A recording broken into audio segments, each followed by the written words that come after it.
Okay, let's uh, let's get started. We have a couple of things to discuss. We'll first start off with the one promotion which everybody seems to be or had been waiting for, at least here in Canada, which is the RBC Avion to Avios transfer promotion, which is now back with the 30% transfer bonus.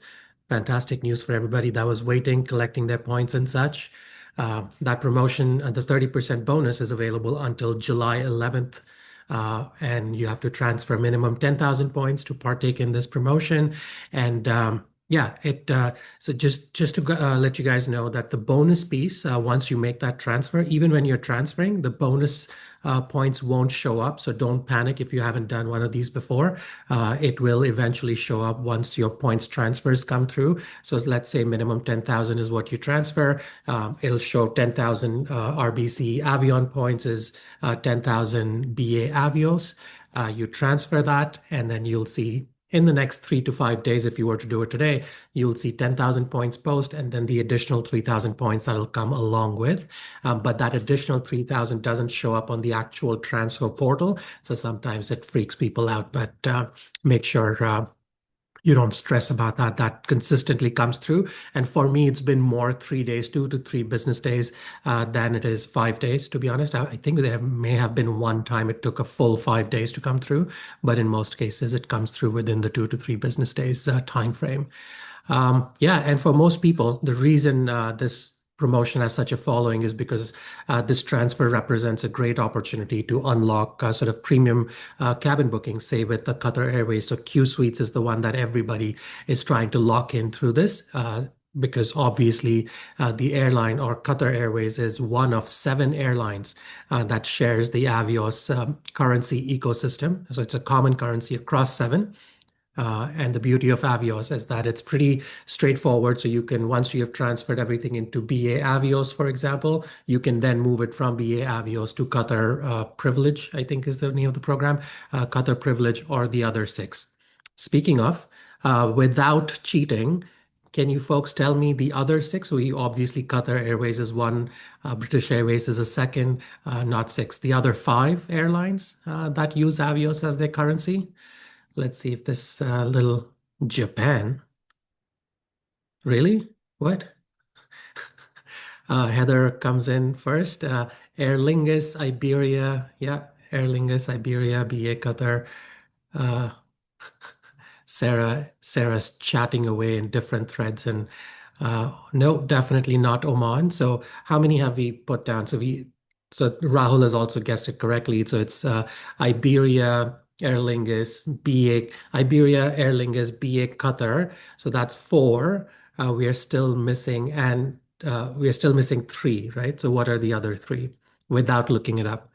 Well, if you don't know, you're going to look it up anyways. But I'll tell you in a couple of. We'll give a couple of seconds if more people want to sort of put in their answers.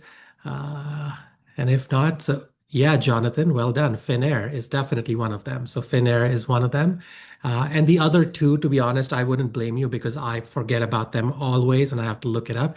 And of course, I looked it up before we went live here just to know what the other 2 were, because these are the ones that are on top of my mind as well.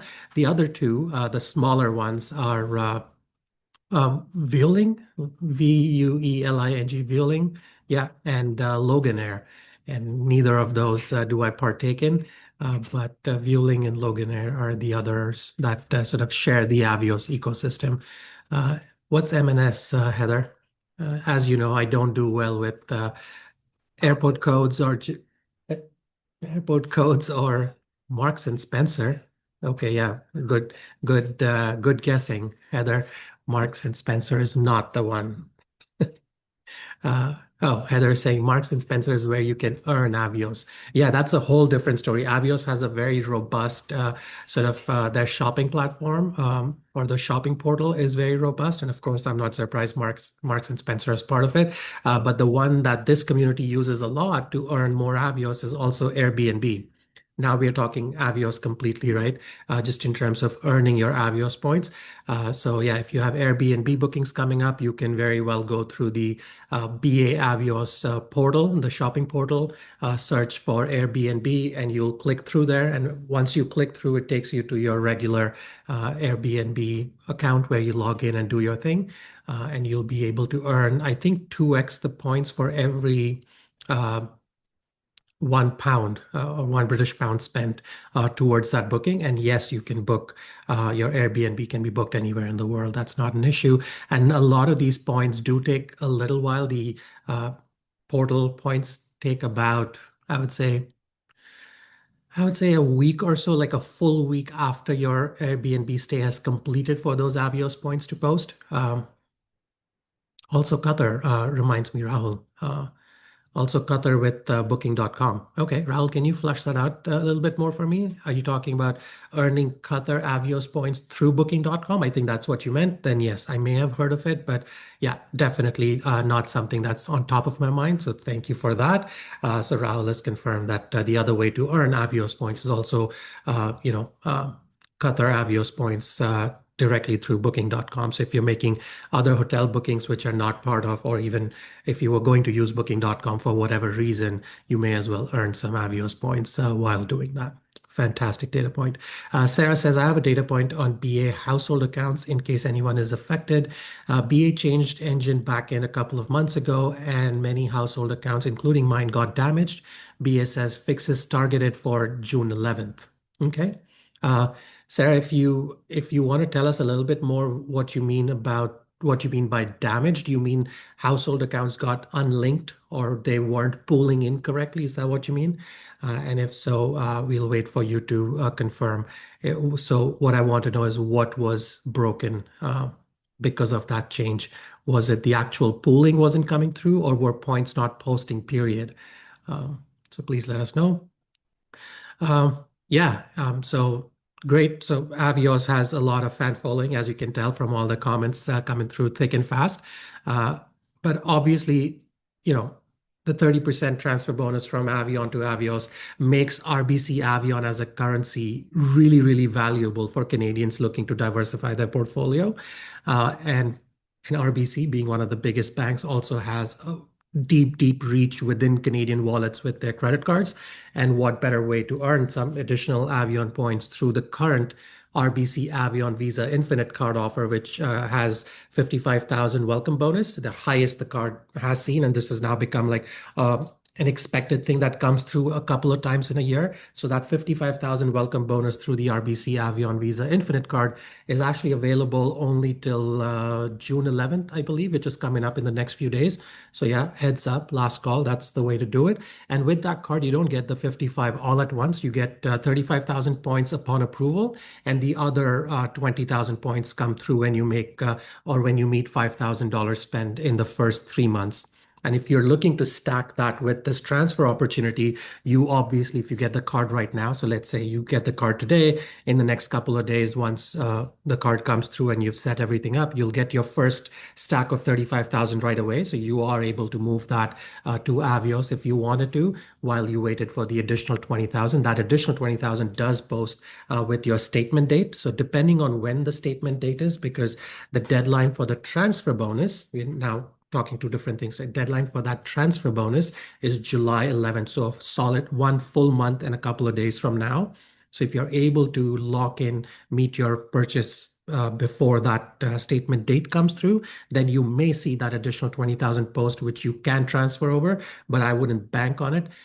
So just make sure you understand that the 35,000 comes through upon approval. That can obviously be moved through before July 11th. But if you're getting a brand new card right now, that additional 20,000 may or may not post depending on your statement date. Right. In the meantime, Sarah has confirmed, Sarah says, can't see or interact with household members online or in the app. Account information changes, and as do the points. It is still linked if you call into BA, just no self-serve option. It means I can't access other members in the household online or via the app. Yeah, have to call in. So, okay. So essentially what it is looks like it's a app issue. It looks like it's an IT issue. On the back end, nothing is broken. Everything chugs along. You just have to call in, which obviously, like Sarah is saying, is a pain in the tush. But yeah, if the fix is coming soon and it's a known issue, which Sarah has confirmed, it's good news. So household accounts are not going away anywhere, are not hampered beyond the fact that your self-serve options are not available, which is, well, inconvenient at the least. So we'll wait and see, Sarah, if you can give us a heads up either in our next chat or through our Discord channel whenever the fix is done on your end. That would be a great data point for the rest of us as well. Thank you. We'll keep you posted, says Sarah. Yeah.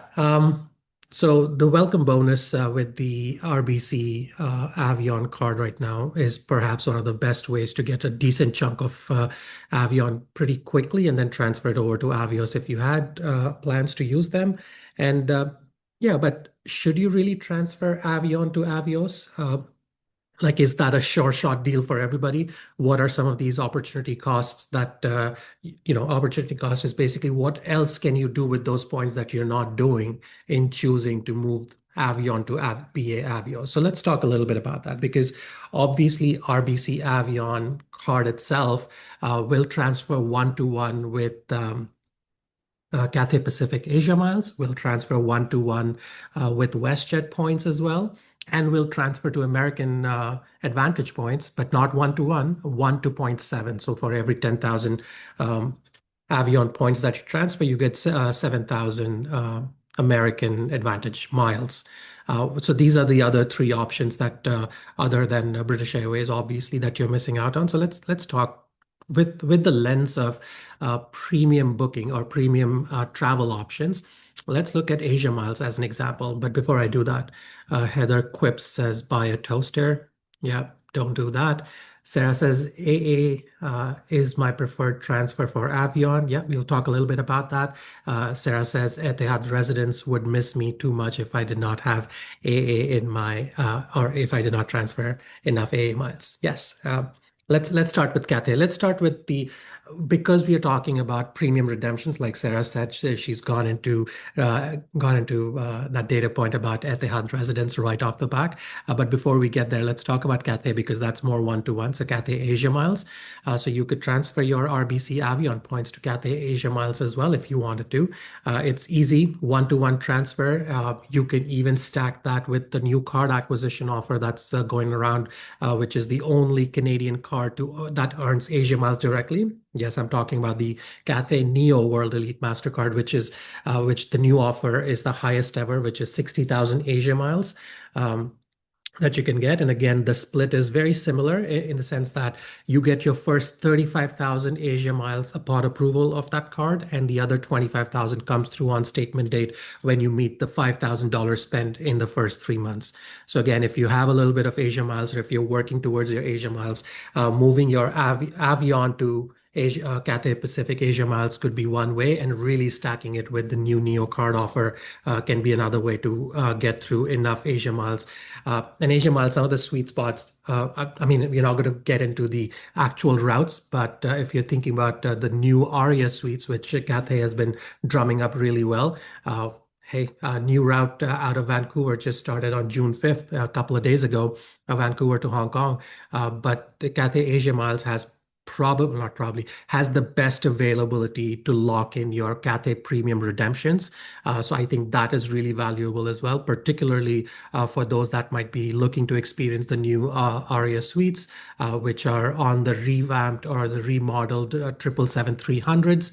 Right now, the only routes that are running those Aria suites are, let's see if I can get it. Hong Kong to Beijing, Hong Kong to London, Hong Kong to Sydney, and of course now Vancouver. But a fair caution on all of these routes because there's only about 5 or 6 of these aircraft. I think 5 of these revamped 777s that are running the Aria suites. Operationally, it's very difficult, especially if you're booking too far in advance. The operational availability of this aircraft on that very day for that route can fluctuate, is what I'm saying. So be careful when you're booking and don't have, I mean, just keep monitoring that your aircraft is not operationally being switched out with something else. Because, like I said, it's only 5 aircraft, very specific timings of the day from all of these routes. I think Vancouver route is 3 times weekly. So the other flights that run every other day or even on the same day, different flights. There's a lot of A350s flying between the two cities, similar to Sydney, London, or others. So make sure that you understand that if you're expecting to experience the new ARIA suite. Yeah, Justin says ARIA Suite Vancouver to Hong Kong. Yep, that's the one I was talking about. And the good news is, with as a sweet spot for Cathay, you could go from pretty much to North America to Asia, let's say that, for 88,000 or not 88,000 to 90,000 one way from anywhere in North America. And if you spend 115,000 points, basically 150,000 points, you can get you business class on Cathay to most parts of the world. If you're able to lock in some of these availabilities, and the program that you have to be part of, and for the best chance to lock in some of these availabilities, is Asia Miles, which is Cathay's own program.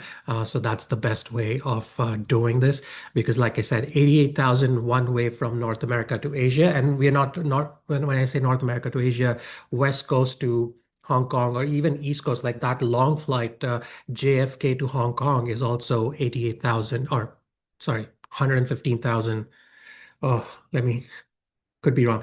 So 88,000 is from anywhere in North America to Hong Kong.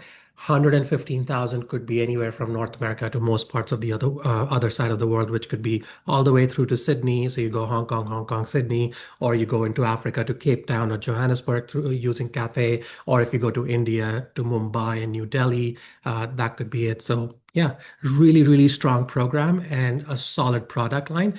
We just have to wait. I think the timeline may suggest late 2026 or even 2027, when Cathay hopes to have their entire fleet of 777s upgraded to the new ARIA suites.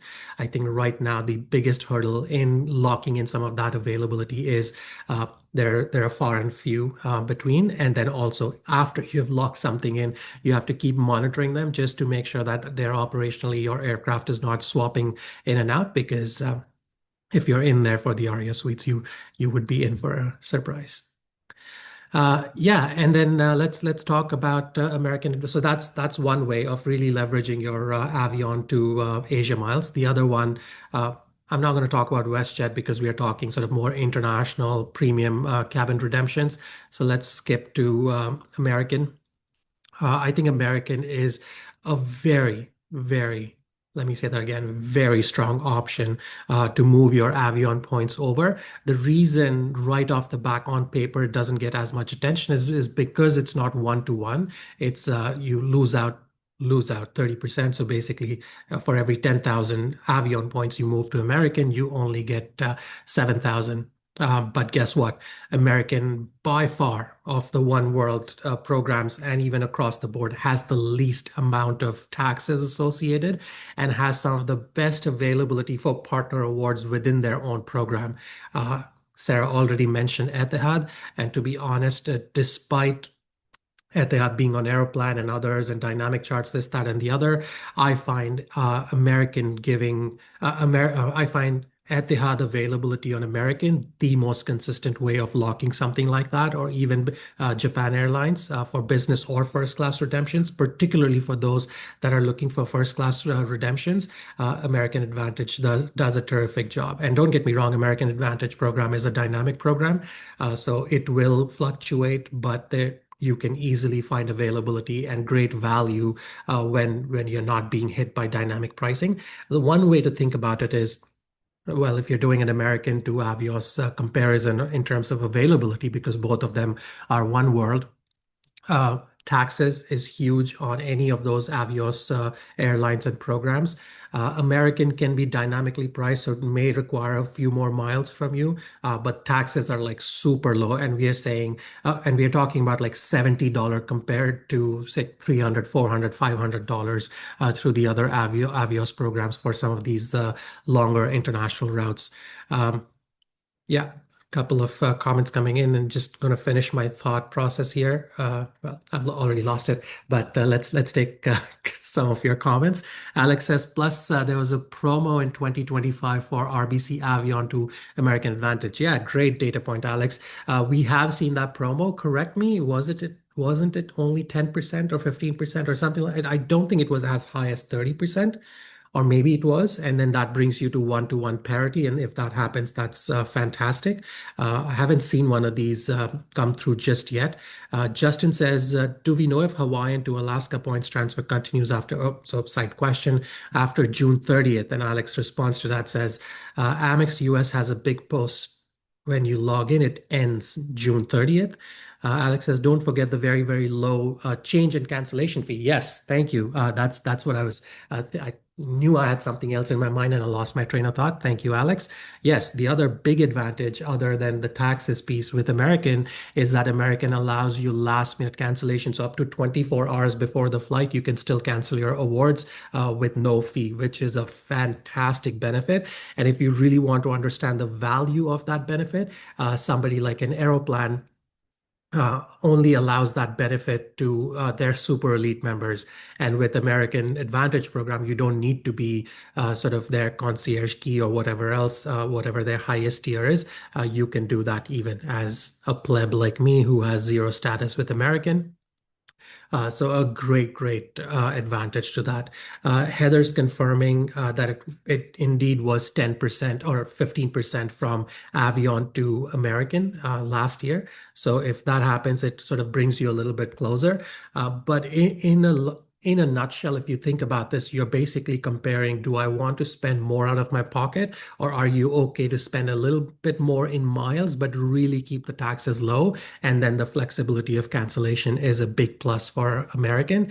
But I cannot emphasize how amazing the American program is, particularly for partner awards, and consistently offers standard awards despite it being fully dynamic and whatnot. I've seen enough availability, especially for Etihad and those looking for first class award redemptions.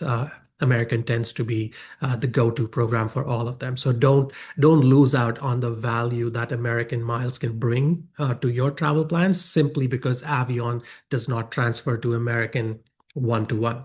That's the sort of the story behind this discussion here.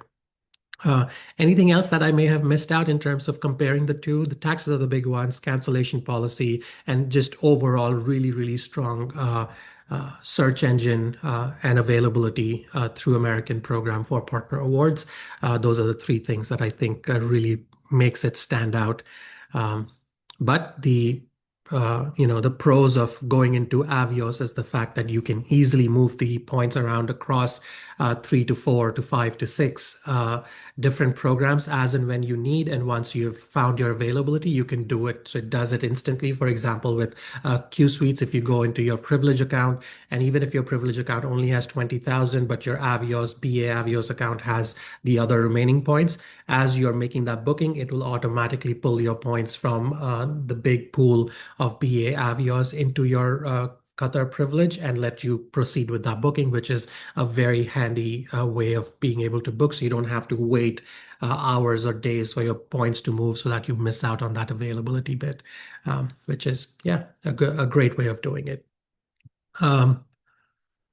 What else? Yeah, so that was the big sort of news that everybody in the points community was waiting for, that promotion, and all of these little tied things with other card promotions, be it the Cathay Neo promotion that you can stack, or the RBC Avion Visa Infinite 55K welcome bonus offer that's on right now for the next few days, that you can easily stack on and really stretch your Avios value if that's what you were looking for, or Asia Miles value. And if not, if you really want to wait it out for your American transfer bonus to come through, I don't have a sense of if it's been year after year, kind of like what we have with Avion to Avios, which tends to be pretty much spring and late fall. I don't have that timeline for you for the American one. But if you can get another 15-20% on top of that, then it sort of brings you closer to parity for more value, which is good. Great. Right. Since we're talking about currencies, let's talk a little bit about our good a good program here in Canada that's gaining a lot of traction or gaining a lot more customers month over month, year over year. Yes, I'm talking about Air France KLM Flyingblue program. So the Air France promo rewards, which are monthly reward discounts that are posted by Air France KLM. That came through this month, and the reason particular that was of particular importance to us here in Canada or North America, generally speaking, is because Ottawa made an appearance again. So Ottawa to Europe again was 25% in business, 25% discount in Air France business class. So from 45,000 miles one way, you are able to fly out of Ottawa in Canada over to Europe. And when I say Europe, you could either go straight to Paris and stop there or go onwards within Europe. And all of that was 45,000. And when I checked, there was enough availability for June and July, a little bit in August, but then nothing in fall, because in fall, the dynamic pricing was basically taking everything into astronomical price points, even out of Ottawa.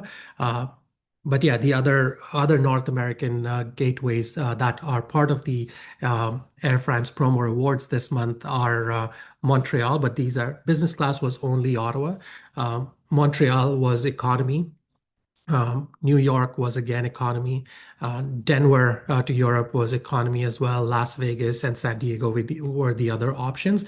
For economy, one way you were looking at 18,750, and for business, just out of Ottawa would be 45,000 miles one way. And I've been saying this, so let's give you an idea of some of the taxes. If you were booking out of Ottawa, so for 45,000, your taxes would be around $3,335. I looked that up as the promo came through, so that's fairly current, that data point. And I've mentioned this before as well. It has slightly gone up. These promo rewards used to be a little bit cheaper. I remember the last one that we had in December 2024. The promo rewards, even with 25% off, the baseline was 37,500. But now baseline out of Ottawa or wherever else for one way for these promo rewards is 45,000 in business class, right? So Air France also, or Flyingblue also does this thing called subscribe to miles. So it's a subscription program to purchase your miles. So even if you were, let's say, starting at 0 miles and were wanting to get some miles quickly into your account so that you could book something out of Ottawa or the other gateways when they come through in the future, subscribe to miles is a really strong option. They offer 4 tiers, and the tier that is most important to you or should be most encouraging to you would be the complete tier, which is their highest tier, where you can buy up to 17,000 miles for $227 US, of course, which brings the price point for purchasing those miles or subscribing and purchasing those miles down to 1.34 cents per mile, which is a fantastic price point. Even when Air France has its own promotions and they're selling miles, you don't get that 1.3. You're often stuck at 1.6 at best with Flyingblue. So subscribing to miles and getting those points if you want it is a great way. So let's say you're starting at 0 and you saw the Ottawa promotion at 45,000 and you want it in. What I would do is subscribe to the miles. So go into your Flyingblue account, complete that subscription to mile for the complete tier level, and you get your first 17,000 at the time of subscription, and the next 17,000 would come exactly 30 days after. So you would have to do this at least 3 months, right? Because if you're trying to reach 45,000. So if you do it for 3 months, even if you start at 0, and the good thing is you can stop this subscription anytime you want. You can even get your subscription for 1 month and then stop it the following month if you wanted. But if you were starting at 0, trying to get to 45,000, you'll have to do it for at least 3 months time so that you have enough. So what are we, June, July, August, that August onwards, when these promo rewards come through and you see something that is in business class for 45,000, you have enough points to go through. So even if you were starting at 0 and did that subscription for 3 months, you are basically looking at a one-way business class fare for $680 US. And if you did a return trip and waited a few months, you're looking at like $1,400 for a return trip in business class with Air France, which is a fantastic deal. So again, if you're not keyed into flying blue miles as one of your primary or secondary, this is a great way of having enough miles in your account without having to jump hoops and whatnot. Yes, you're purchasing miles, but it's at 1.3 cents per piece, which is fantastic value. And like I said, you could be unlocking business class fares for as little as 680 US dollars.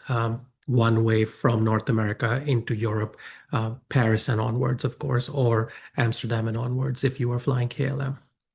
Yeah, great. How many of you are subscribed that are listening to this and are subscribed to purchase miles through Flying Blue? Am I the only one, or are there others out there that have already joined in and are earning at least some of these miles through the subscription piece? If you have, let me know what your sort of experience has been, and we can chat a bit more about that. But in my opinion, just a really good way of doing it. And of course, there is also the Brim card that you can get for your uh, for stacking up your Flying Blue Miles promotion uh, if you wanted to partake in that. And you can, of course, transfer membership rewards and things like that over to Flying Blue as well. But I would even argue that purchasing the miles at 1.3 cents per piece through that subscription model and then redeeming them is a far better use of your money, your wallet, than trying to transfer over membership rewards, because membership rewards can go on to other airlines for much higher redemptions and things like that. But again, that's just my opinion on the way I like to travel and I like to compare my things. Uh, Heather says, I'm spread across too many currencies, but it's tempting. And that's a great point, Heather. You just everybody that is listening to this, that is engaged or tuned into this points community, needs to understand that you really have to take care of what your portfolio allows you to do. And by that, what I mean is have a primary, have a couple of secondary currencies, invest in currencies that transfer across multiple airlines, kind of like the RBC Avion currency we spoke about, be it Amex membership rewards that are so valuable to all of us. So if you had to have a primary, let's say for the sake of an example, Aeroplan being your primary, and your secondary can be membership rewards or Avion, and more people are doing the exact flip of that, which is they're putting in all of their effort into currencies that transfer over. So membership rewards being primary, or even RBC Avion points being primary, and then the other airline or hotel airline specific points being secondary. So again, you have to really understand your travel patterns, redemption patterns, to be able to make a good judgment in what you want to do with your points. Because Heather's comment about being spread too thin across too many currencies is a real sort of danger when you hear about all of these great promotions on all of the currencies and all of the programs that are doing wonderful things, or at least trying to entice you into doing different things. Uh, so yeah, good point, Heather, and glad we have spoken about that danger of spreading yourself too thin if you're into too many of these currencies. But if you're still looking for your a strong secondary, I think Flying Blue can be that, or like I said, just between RBC Avion and membership rewards, those could be your primary and secondary because they move into so many different airlines and hotel programs. And of course, we know that Marriott Bonvoy points don't give you as much value, but if you're not using all of your Marriott Bonvoy points transfer to so many different airlines. 60,000 points gives you 25,000 airline miles. So you could do that as well to some of these airline points that we were discussing. So that's another way of doing it. And Heather goes on to say, especially when you're not traveling regularly right now. Exactly. And that's what I meant in terms of travel patterns. And everybody needs to understand what they're investing their time, energy, and more importantly, their money into when they're not traveling. Hey, speaking of Marriott Bonvoy, didn't plan to speak about this, but just remember that Marriott Bonvoy has a flash sale going on right now. I think it's available until June 8th, if I'm not mistaken. I wrote a post about it. It's a global promotion, so if you have some last minute stay bookings coming up, the stay period is only from like June to July, 1 month. I think June 9th. It starts right after the flash sale ends and goes one full month into July.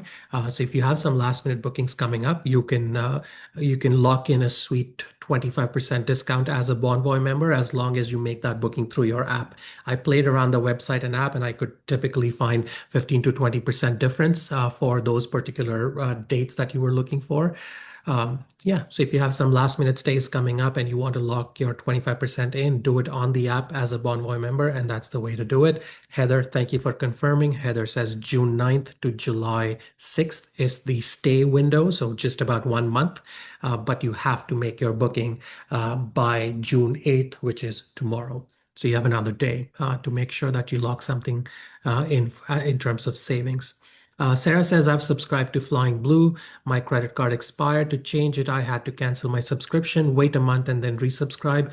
I'm Flyingblue Platinum, and my concierge confirmed clunky process. Otherwise, I love the subscription. Yeah, and that's been my sort of opinion, and in terms of what I'm getting in return from that subscription program, it sort of trickles in. It doesn't hit your credit card too hard. It's sort of like I said, even if not even if hopefully you are only doing the complete one, the highest tier, the cheapest purchase point, which is 17,000 points. So these points are basically trickling into your account month by month. So think of it, if you know your travel patterns, like I think of it as a payment, like a monthly payment that I have to make, which is $227 uh, on a US credit card. So because it's being charged in US, that's something that I sort of let it trickle up until a specific point. And if I have enough and I know I don't have plans to use those miles, then you can easily unsubscribe. Just like Sarah said, wait a month and then you can always resubscribe. So yeah, a decent program, but yeah, clunky, as Sarah says, because I haven't done any unsubscribe and resubscribe just yet, but it's good to know through Sarah that it's not as easy to go through. Yeah, Sarah says complete La Premiere is not cheap, says Sarah, of course. Something that's been on my mind in the last few days, a week or so, which is pros and cons of red-eye flight. All of us sort of talk about the phenomena of the red-eye flight, and we've spoken about that in the past as well. But I was thinking of pros and cons simply because I have a couple of red-eye flights coming through. I actually have one very specific one back from Australia. I'm going Melbourne to New Delhi and then connecting New Delhi to New York on the sort of the new Air India business class to be able to experience that. But doing that connection in New Delhi, it is a red-eye flight out of Australia and brings me into New Delhi super early in the morning at 4 a.m. Or something like that. And it has obvious hurdles for me, right? So this has been on top of my mind, which is now I have to find a hotel or something that will accommodate me that early in the morning. I have to reach out to the hotels in New Delhi and be like, hey, do you offer a flat fee or a half board price or something like that so that I could come in at like, say, 5 a.m. and still be able to check into my hotel?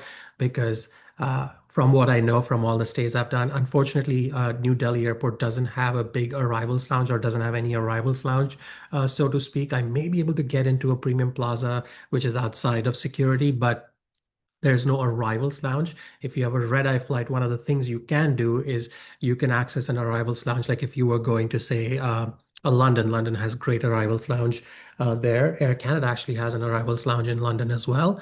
Has somebody been there recently? Anyways, that's just off the top of my head. Arrivals lounge can really solve some of these red eye problems that you would face. Uh, Time difference is the other piece because red eye flights, as much as yes, we love traveling in business and first, and yes, you can rest and sleep, time difference can really kill that for you. If you're doing a red eye and can't really get enough sleep, then that's just the worst. It gets you super early in the morning, and if you're there for tourism or whatnot, then you just have to spend a little more time, a little more money into one of these hotels to either get early check-in or a half board price and still pay or still pay a full additional night just because you're getting to the hotel at like 3 a.m. or 4 a.m. and want immediate access and get some sleep in. Fatigue is the other thing that is a big problem with these red eye flights. Like I said, if you're not like me and don't get enough sleep in flights, then fatigue is a real issue. Think about Actually, we were talking about Air France promo rewards. So yeah, think about flights that leave out of Ottawa or even Montreal going into Paris. These flights leave at around 5 p.m., 6 p.m., 8 p.m. And by the time you're getting into Paris, you are like 2 a.m. local time, like 2 a.m. North America time or Eastern time, whereas you're getting in there at like 7 a.m. So if you haven't slept, you'll be a wreck for the rest of the day. Um, and or if you're going for business and you had access to, like I said, an arrivals lounge, red-eye flights can work wonders because you get in there, you've slept a little bit in your business class pod or whatnot. You get in, you shower, change in the arrivals lounge, and then off. Then you have a full day to yourself, and that really hits it home in terms of an advantage of a red-eye flight. So yeah, the other pieces, it's red-eye flights are often cheaper as well, often have a little better availability even on the awards side of things. And like I said, if you're headed for purely work purposes, then getting in somewhere early in the morning where you know you just have to get in, get to your work day, red-eye flights are amazing for that as well. So let me know what some of the pros and cons that what are some of the pros and cons that you can think of a red-eye flight. That's one. And secondly, when is it that you actively look for a red-eye flight, if at all you do, or are you one of those that actively sort of looks at red-eye flight and avoids it? Like, are you actively avoiding red-eye flights, or are you choosing them for better availability, flexibility, and whatever the case might be? Pop in your comments and let's talk a little bit about that. Um, But before we get there, obviously there's, because Sarah mentioned La Premiere, we have a few comments coming through about La Premiere. Justin says, I've done La Premiere twice, would do the new cabin next year. Fantastic, Justin. Sarah says, La Premiere is why I chase Flyingblue Platinum. Yep. Sarah is obviously alluding to the fact that only Flyingblue Platinum members are allowed to use their points towards a La Premiere redemption. Others cannot. The best you can hope for is to book yourself into business and see if there's any upgrade possibilities when you're at the airport. Uh, Greg says, while we are talking India, how is connecting in India? Do Canadians need a visa? Ooh, Greg, good question. Do Canadians need a visa? Depends on what you mean by connecting. If you're not leaving airside, then you don't need any visa to connect per se. You can connect as long as you have a I guess your question is, do you need a transit visa? And I don't think you need a transit visa, or perhaps you do. I shouldn't really comment on visas. I'm not an expert. I hope the trepidation in my voice modulation is enough to discourage you from taking anything I'm saying about visas at face value here. Please go and check the government's website. Especially when it comes to India and India-Canada changing relationships, and that dynamic is a thing of its own. So please double check. If somebody knows off the back, feel free to share. In the meantime, Sarah goes on to say, my favorite on-ground experience, hands-on. I think she's talking about La Premiere, definitely not talking about connecting in India. Heather says, oh, we are back to pros and cons of red eye. Heather goes on to say, drop bags at hotel, go for a walk. Uh, Walk to get your body moving after a long flight, find breakfast. The hotel will probably accommodate you by then. Yeah, that's a decent way of doing it, Heather. But I mean, that fatigue, I don't think, like in my example of India, for example, as a thing, I don't think I can get to New Delhi, drop my bags, and just try and wander somewhere to get breakfast. And oftentimes, depending on the hotel that you're in, you may not even be at the city center, or you may not even have access to just walkable finding breakfast and things. And depending on how early you're getting in, finding food and breakfast could be just as challenging. So think about flights that get in at 3 a.m., 4 a.m. And I know that's not so much a reality of flights coming into North America, but in Europe and Asia, that's just common, especially in Asia and other parts of the non-North America, non-Western Europe world. Uh, just flights coming in at 3 a.m., 4 a.m. Can be quite the challenge. And as much as a red eye is good, those challenges are real, and you're not going to be able to walk around depending on what part of the world you're in, and just in terms of finding breakfast. But I fully understand what you mean in terms of if you're getting in somewhere where you have access to breakfast. If it's early enough that breakfast establishments would be open, I think that's a good way of doing it. Drop your bags, do something, do a bit of a walk, go out for a little bit, couple of hours here and there, spend that time, and then come back to the hotel. Um, yeah, Heather says you get to walk around and watch the city wake up. Sure, and acclimatize to the time zone. Heather says, for me, it lets my holiday start earlier if I can catch the flight on the evening of my last working day. And yeah, that's exactly why these red-eye flights do so well, is because if you wanted to finish your work on a Friday, say in Victoria, where Heather is tuning in from, and then head out right away Friday night and get to say a European city early in the morning, then you're exactly what she said. Your vacation is off to an early start, a full day to look forward to, but you still have to manage your fatigue levels, your sleep patterns, and things like that. Um, Sash, Sash has joined in as well. Sash comes in, La Premiere, a little heart sign, of course. Uh, yeah, Heather says, okay, I would say 3 a.m. means hotel booking for the night before and let them know about your uh, late check-in, and 4 a.m. plus bakery start making delicious meals. Yeah, agreed. Agreed. Yeah, it depends on the time that you're getting in. And the reason this red-eye flight idea was so frontal lobe for me is because I have a flight that's getting me into New Delhi at like 4 a.m. Yeah, and it's not, yeah, I just have to connect with the hotels and see what we can do in terms of has anybody had a good experience with either hotels? My Dubai Marquee Hotel uh, let me check in at 8 a.m. That was the earliest. They let me check in at actually 7:30. They let me check in at 8:30 the first time, 7:30 the next time I went through Dubai Marquee, the same hotel, the same airport very close to the same hotel very close to the airport. But even that is like 7:30 was stretching it, but I think they did that as an exception because I was a returning customer. Has anybody had good experience connecting with the hotel and negotiating a half board price, or basically saying, hey, I'm only coming in at 4 a.m. Can I pay half the price? Or some hotels have set prices that are available. Some would say they'll have to come up with something. And then the other end of the spectrum is that, hey, we don't offer any half board prices. You just have to pay for the entire night before, either in points or cash, in order for you to check in at, like, say, 4 a.m.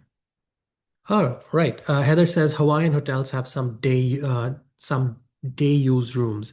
Right. I've heard of that concept. Especially airport hotels are pretty good. If you're not talking about airport hotels, it can be a little tricky. But a lot of the North American airport hotels, particularly, or to spots like Hawaii and others, do offer per on an hour basis kind of thing. And New Delhi actually has that. But New Delhi's Holiday Inn airport does on an hourly basis, but they are past security. So you would have to have a same day boarding pass in order to access them once you've arrived there. That's not on the arrival side of things, so to speak. But if you were connecting within the same day and just needed 6, 7 hours of sleep time, you can get into that Holiday Inn New Delhi airport that's inside security. But yeah, I think the ideal spot would be somewhere where you have access to an arrivals lounge that can really bring value to sort of, being able to rest, relax, shower, change, and then leave. Or some of the airport hotels. What's the one I'm thinking of? The bright neon sign. Yotel, Yotel, Yotels that we see at airports. If you're able to access one of those upon arrival, that would be a good way of doing it because again, you're looking at a hourly usage kind of thing. And Heather has shared some day use hotels that are available to passengers. Right. Look at that. Brilliantly done. I was able to finish all of the things that I had to speak about on this forum within an hour. So, on that note, thank you so much, folks, for hanging out, for going through the gamut of topics I wanted to discuss, and thank you for partaking in chat as you always do. Take care. Bye.